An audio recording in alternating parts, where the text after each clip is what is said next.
Jesus ressuscitou. Jesus ressuscitou. Jesus ressuscitou. Eu queria nesse momento usar as palavras de Jesus em João capítulo 11 como parte da nossa meditação de hoje.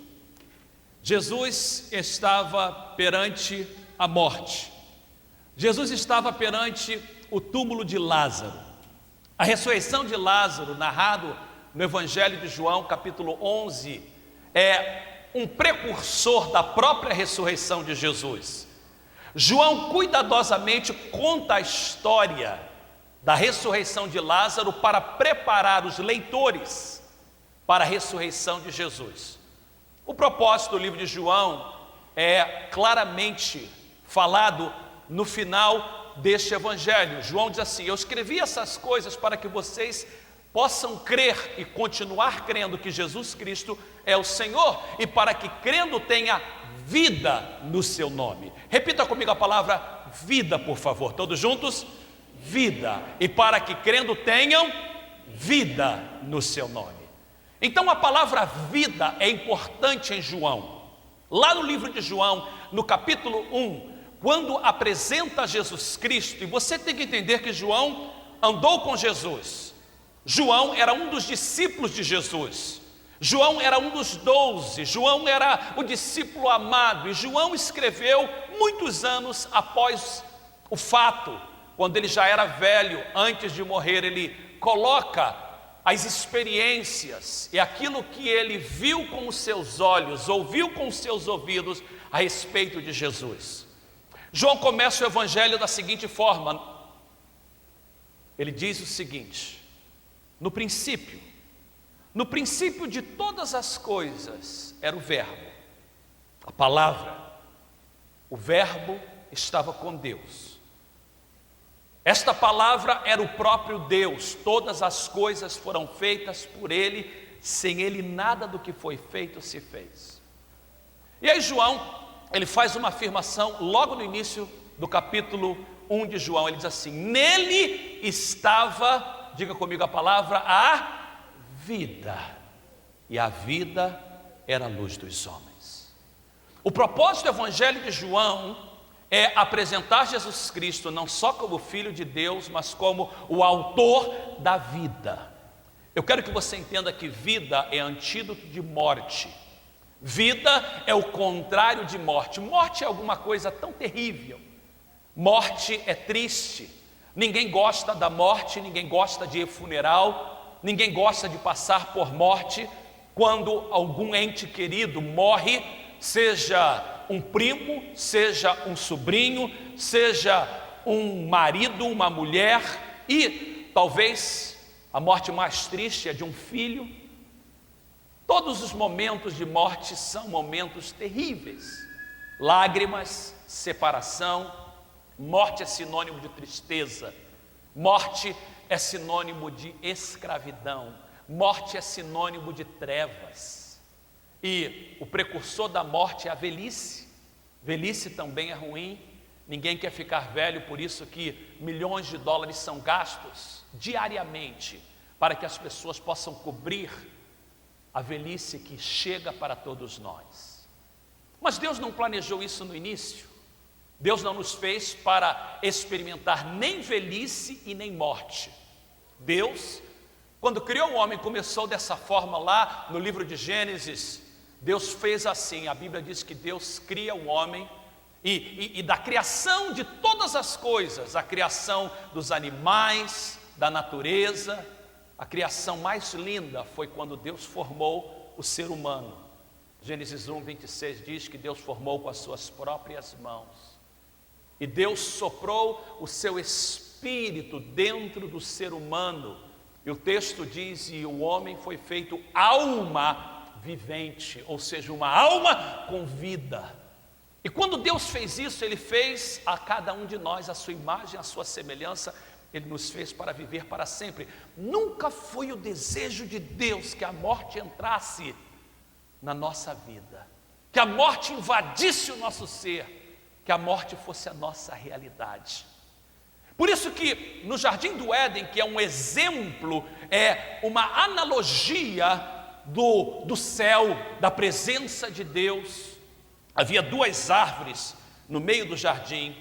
Você conhece a história, a árvore do conhecimento do bem e do mal. Mas essa árvore é a mais falada, mas não é a mais importante.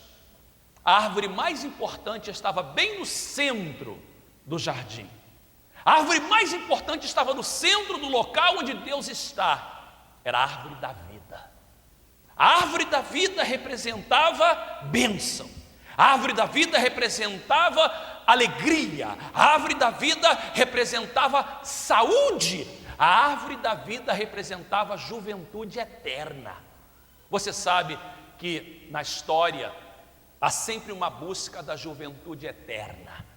Está cheio de histórias de faz de conta, está cheio de histórias da mitologia, está cheio de histórias a respeito do descobrimento da juventude eterna. Ah, se nós pudéssemos beber uma água que nos fizesse viver para sempre e que não nos permitisse envelhecer, seria tão bom.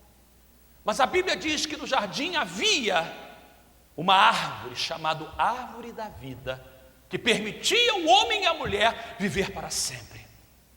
Mas Deus disse para Adão, que é o representante da raça humana, Deus disse assim: Adão, tudo que você tem que fazer é obedecer. Tudo que você tem que fazer é seguir os preceitos. Se você seguir os preceitos, você vai viver para sempre, Adão. É isso que eu quero de você. É isso que eu quero de você, ser humano. Eu quero que vocês vivam para sempre na minha presença, estejam sempre comigo. Eu quero dar para vocês o dom da vida eterna. Mas o dia que vocês pecarem, se vocês escolherem a seguir a sua própria vida, a tentar conseguir com seu próprio esforço, eu quero te dizer que você vai morrer. Por isso que Salomão escreve em Provérbios: há um caminho que parece direito aos olhos dos homens, mas o final é o caminho da morte. Morte, novamente, o contrário de vida. E a história é tão triste, que lá no livro de Gênesis, capítulo de número 3, eu quero só ler uma passagem triste. Verso 24: e expulsou o homem, e colocou querubins ao oriente do jardim do Éden. Obrigado, queridos. A refugir uma espada que se revolvia para guardar o caminho da árvore da vida.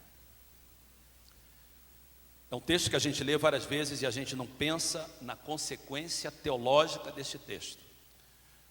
Como resultado do pecado, o homem não podia ter acesso à árvore da vida. Um querubim foi colocado com uma espada que revolvia para não permitir que o homem pudesse usufruir do benefício da árvore da vida. Durante toda a história, eu e você temos vivido com a presença da morte. A raça humana, desde Adão, vive com a presença da morte. Quando Jesus então chega perante Marta, Jesus, perante um túmulo parecido com esse, mas com a pedra em cima dele. Lázaro estava morto há 4 dias. Lázaro representa eu e você, morto sem vida. Jesus chega para Marta e exclama talvez uma das afirmações mais lindas de Jesus. Eu queria que você lesse comigo. Declarou-lhe Jesus: eu sou a ressurreição e a vida. Quem crê em mim, ainda que morra, viverá. E todo aquele que vive e crê em mim, jamais morrerá. Crês isto? Preste atenção, por favor, que eu serei muito breve. Quando Jesus afirma a Marta: eu sou a ressurreição e a vida, Jesus faz 2 afirmações importantes que ninguém deve esquecer.